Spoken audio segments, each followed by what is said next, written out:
ہمارے سلسلہ مقدسہ میں ایک سلسلہ علویہ ہے جو اعلیٰ حضرت فاضل بریلوی کو حاصل تھا.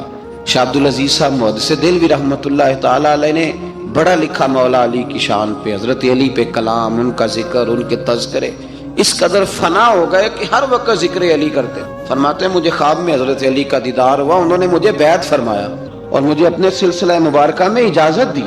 تو شاہ صاحب رحمت اللہ علیہ فرمایا کرتے تھے کہ میں نے وہ بہت کم لوگ ہیں جن کو پھر ان میں بیعت فرمایا جاتا ہے، تھوڑے چند لوگ، اور ان کو سلسلہ مبارکہ میں اس میں چند لوگ ہیں. اعلیٰ حضرت کے بعد شاہ علیہ رسول ہیں، شاہ علیہ رسول کے بعد شاہ عبدالعزیز محدث دہلوی میں وہ ڈائریکٹ مولا علی شیر خدا سے بیعت. تو مطلب یہ ہے کہ کام شکوک و شبہات سے نکلیں. قرآن نے کہا لا ریب فی، قرآن میں شک البتہ وَإِن كُنتُمْ فِي رَيْبٍ مِّمَّا نَزَّلْنَا عَلَىٰ عَبْدِنَا، بندے کچھ شک کرتے ہیں، اگر انہیں شک ہو تو وہ اس طرح کریں کہ فَأْتُوا بِسُورَةٍ مِّن مِّثْلِهِ، پھر اس کی مثل ایک صورت لے کے آئیں، اور وَادْعُوا شُهَدَاءَكُم مِّن دُونِ اللَّهِ إِن كُنتُمْ صَادِقِينَ. سارے بے شک اپنے حمایتی بلا لیں اگر وہ سچیں. شک والی دنیا سے باہر نکل آئیں، حقیقت والی دنیا کو قبول کریں. شکوک و شبہات کا ازالہ نہیں ہوتا. شک دوسرے شک کو جنم دیتا ہے، نقص دوسرے نقص کو جنم دیتا ہے، غلطی دوسری غلطی کو جنم دیتی. اور انسان جب تک شکوک، میں نے آپ کو کہہ دیا کہ ہر گھر بس سکتا ہے، ہر گھر، ہر عورت کے صحیح ہونے کی امید ہوتی ہے، پر جس بی بی کو اپنے خاوند کے کردار پہ شک ہو وہ بیوی کبھی مطمئن نہیں. ہر گھر بس جاتا ہے، لیکن جس خاوند کو اپنے بیوی کے کردار پہ شک ہو جائے اس کا کبھی اس کے ساتھ سلوک مخلصانہ. شکوک والی زندگی بیماروں کی زندگی ہے. شکوک والی زندگی بیماروں کی زندگی، کمزوروں کی زندگی، بزدلوں کی زندگی. اس لیے حقیقت والی چیز جب تک آپ کے پاس کوئی چیز کلیئر ہو کے نہیں آتی. شریعت اسلامیہ نے بہتان کی سزا رکھی ہے 80 کوڑے. پتہ ہے آپ کو؟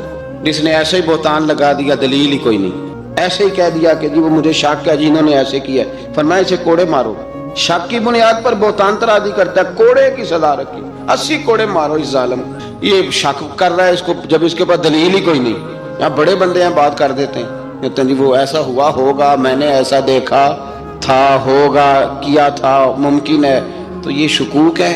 اس شکوک، یہ سامنے والے کا کچھ بھی نہیں بگڑتا، اس بیچارے کا کیا بگڑنا ہے. یاد رکھیں بڑی خوبصورت بات یہاں حضرت عبداللہ ابن مسعود کی.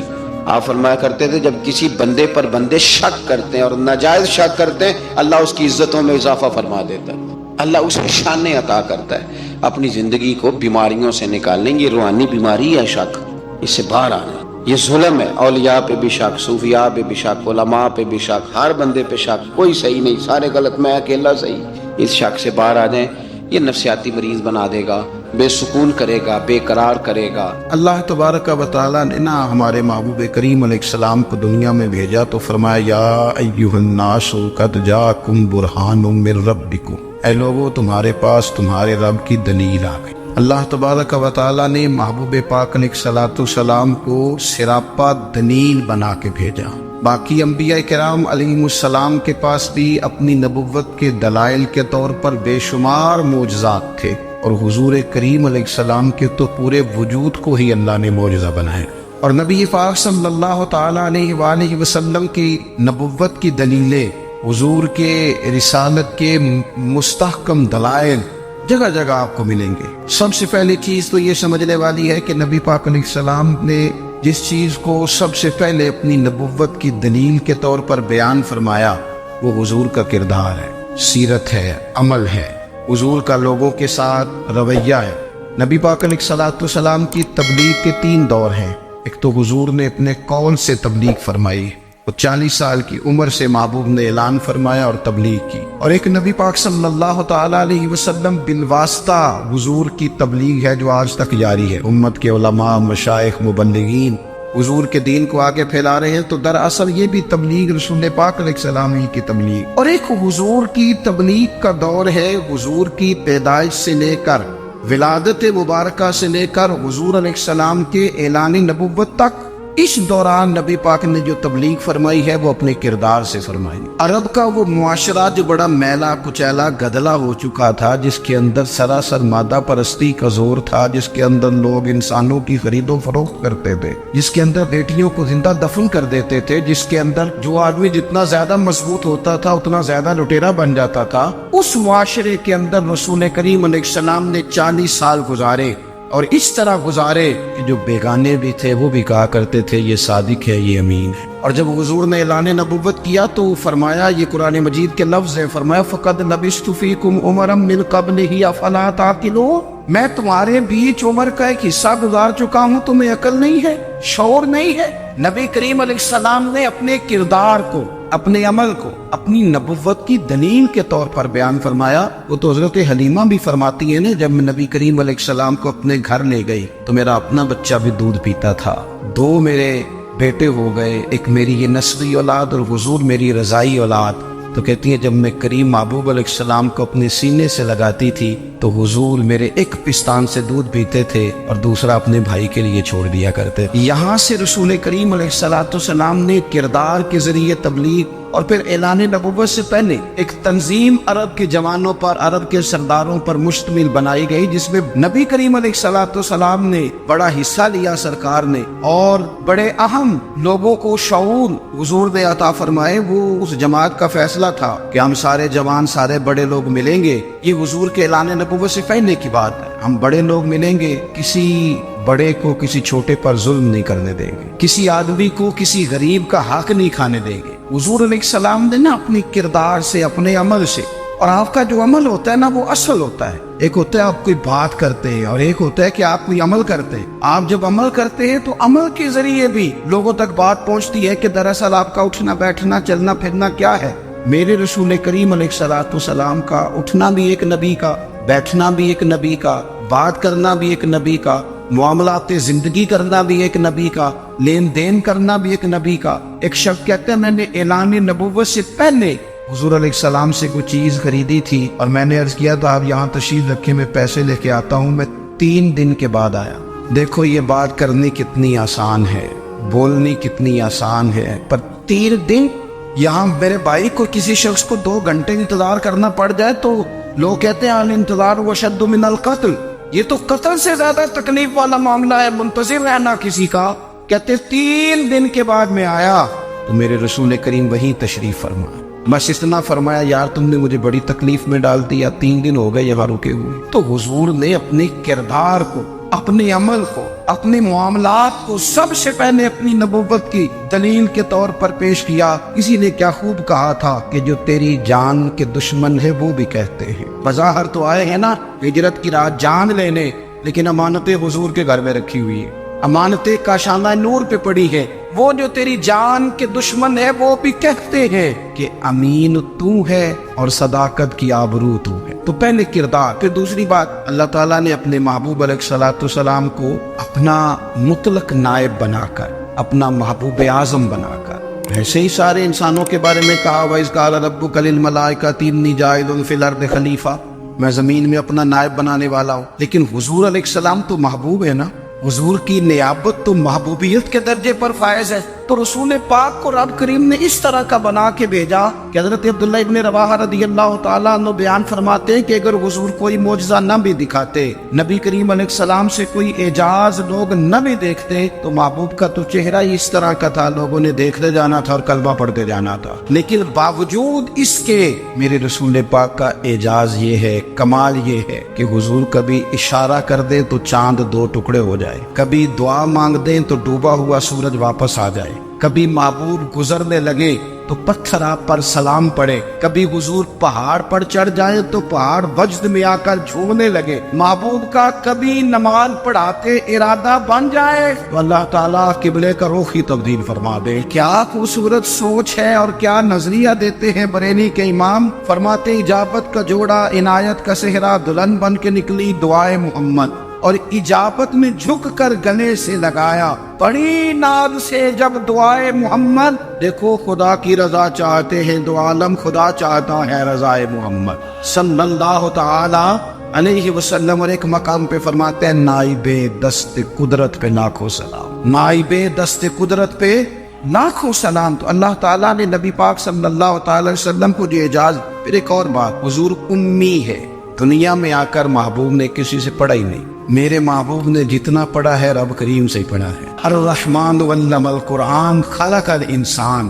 رحمان نے قرآن سکھایا پھر انسان بنایا۔ اللہ تبارک و تعالیٰ کی بارگاہ کرم سے حضور نے لیا، رسول کریم امی ہے، یہ بھی حضور کی نبوت پر ایک بڑی دلیل۔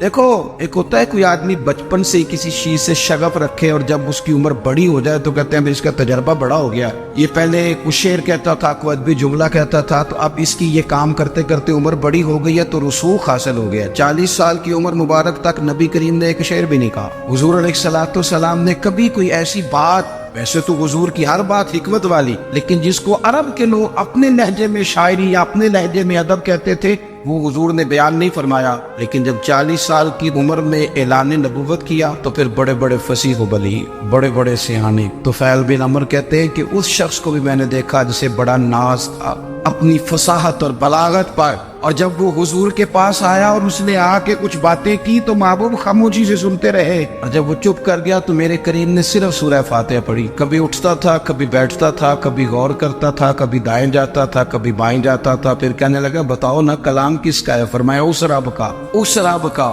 اس رب کا جس کا میں رسول بن کے آیا ہوں۔ نبی کریم صلی اللہ تعالی علیہ وسلم امی ہے، لیکن حضور نے کائنات کے رازوں سے پردے ہٹا دیے، نبی کریم نے جینے کے سلیقے بتا دیے، حضور نے ہر شخص کو اس کے مقصد حیات سے آگاہ کر دیا۔ نبی کریم علیہ السلام نے وہ فلسفہ حیات بیان کیا کہ لوگوں کو صرف جینے میں مزہ نہیں آیا، مرنے میں بھی مزہ آنے لگا۔ لوگ آگے بڑھ بڑھ کے جانیں پیش کرنے لگے، اپنی اولادیں قربان کر، جو فلسفیوں سے کھل نہ سکا اور نکتہ بروں سے حل نہ ہوا، وہ راز ایک طیبہ والے نے بتلا دیا چند اشاروں میں۔ محبوب کریم امی ہے، لیکن حضور نے اس طرح دنیا کو سکھایا، اس طرح دنیا کو پڑھایا، اس طرح حضور نے علم کے چراغ اور دیپ روشن کیے کہ قیامت تک جسے روشنی ملے گی نا، اسے صرف دروازہ مصطفیٰ سے ملے گی، اسے رسول کریم علیہ السلام کے در دولت سے ملے۔ کچھ لوگوں نے کہا کہ اپنے پاس سے آیات بنا کے لاتے، اپنے گھر میں بیٹھ کے دعوے کر لینا تو کوئی مشکل کام نہیں نہ ہوتا، سارے لوگ ہی کر لیتے، بلکہ وہ ہمارے ایک بزرگ کہا کرتے تھے خیالی پلاؤ پکائیے کہ وہ کدے بھی کاٹ نہ پائیے، کیونکہ کون سا پیسوں کا ڈالنا ہے، زیادہ ڈالیں اور زیادہ ڈالیں۔ بہت سارے لوگ ہیں آج بھی، کچھ لبرل ہیں بیچارے، کچھ دین بیزار طبقہ ہے، وہ کہتے ہیں جناب ہمیں تو جدید باتیں بتائیں، ہمیں تو نئے اسلوب کے مطابق لے کے چلے، ہمیں تو او بھائی سن، میرے نبی پاک علیہ السلام نے فرمایا میرا قرآن کبھی پرانا نہیں ہو، اسے پڑھ کے دیکھ، اس کی جدت کا حسن دیکھ، یہ تو کھلا ہوا باغ ہے، تو ایک دفعہ اس کے قریب آئے گا تو خوشبو ملے گی، دوسری دفعہ آئے گا تو اس سے زیادہ تازی ملے گی، ایک دفعہ پھل کھائے گا تو مزیدار ہوگا، دوسرا کھائے گا ہو سکتا ہے شکل ملتی جلتی ہو لیکن ذائقہ بڑا نرالا ہوگا۔ تو تو صحیح نا۔ جب کچھ لوگوں نے کہا یہ خود سے بنا کے آیات لاتے ہیں تو فرمایا بھائی کنتم فی ریب مما نزلنا علی عبدنا فاتوا بسورۃ، اگر تمہیں کوئی شک ہے اس میں جو ہم نے اپنے بندہ خاص میں نازل کیا ہے تو تم بھی اس جیسی ایک آیت بنا کے لاؤ۔ اور چلو چیلنج کھلا دے دیا، فرما وَادْعُوا شُهَدَاءَكُم مِّن دُونِ اللَّهِ،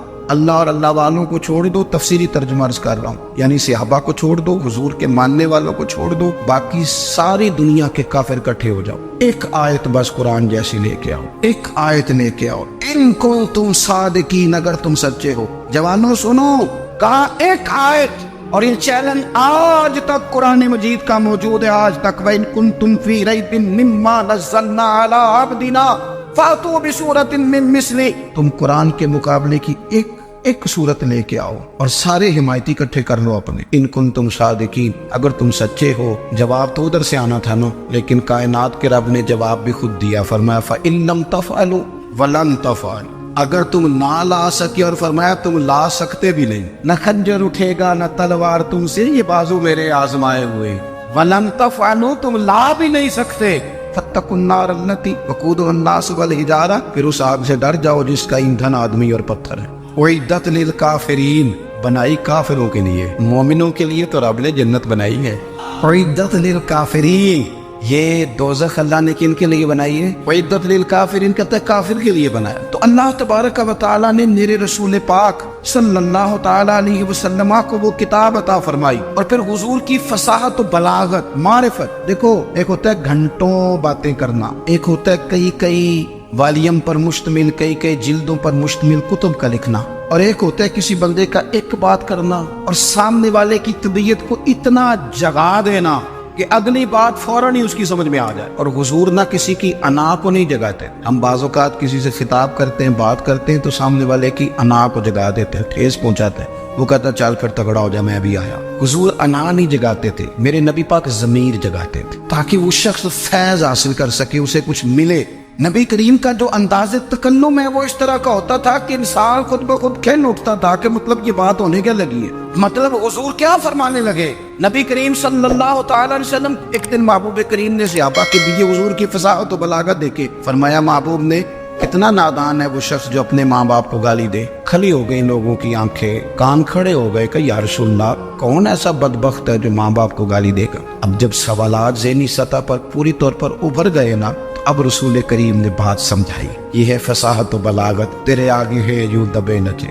فصحا عرب کے بڑے بڑے، کوئی جان منہ میں زبان نہیں بلکہ جسم میں جان نہیں۔ یا رسول اللہ کون ایسا نالائق ہے جو ماں باپ کو گالی دے؟ اب جب ذہنی سطح یہاں تک ابھر آئی تو اب حضور نے سمجھایا، اور میں جب تم کسی کے ماں باپ کو گالی دو گے نا تو وہ بھی تو جواب میں تمہارے ماں باپ کو دے گا نا، تو فی نفس ہی یہ تم نے خود ظلم کیا ہے اپنے ماں باپ۔ کیوں تم نے ایسا لہجہ اختیار کیا کہ جس سے سامنے والے کی انا جاگ جائے اور تمہارے مقابلے میں آ کر کے کھڑا ہو جائے؟ کیوں تم نے اس طرح کے انداز اختیار کیے کہ جس سے سامنے والا بھی سارے پنجے کھڑے کر کے باہر نکل آئے اور کہے آ جاؤ پھر میں بھی میدان میں حاضر ہوں؟ رسول کریم کی فصاحت، بلاغت دیکھیں نا، حضور 2-4 جملوں میں ساری بات سمجھا جاتے۔ ایک حدیث پاک اگر ہماری سمجھ میں آ جائے، ایک روایت، نبی پاک صلی اللہ تعالی علیہ وسلم نے فرمایا خوبصورت مسلمان وہ ہے جو بے مقصد باتوں کو چھوڑ دے۔ لو، اس سے پوری زندگی سجائی جا سکتی ہے ایک جملے سے۔ کوئی لمبی چوڑی باتوں میں جانے کی ضرورت نہیں، کہا خوبصورت مسلمان یہ ہے جو بے مقصد باتوں کو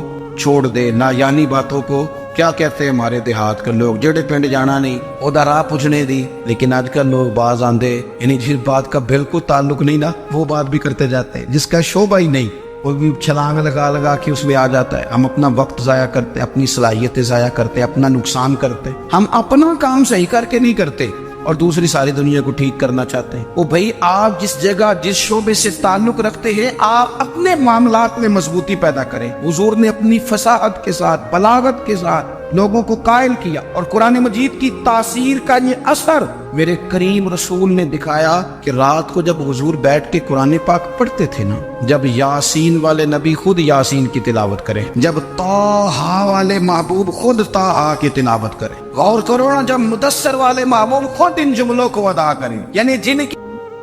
اگر آپ کو ہماری یہ ویڈیو پسند آئے تو ہمارے چینل کو لائک اور سبسکرائب کریں۔ شکریہ۔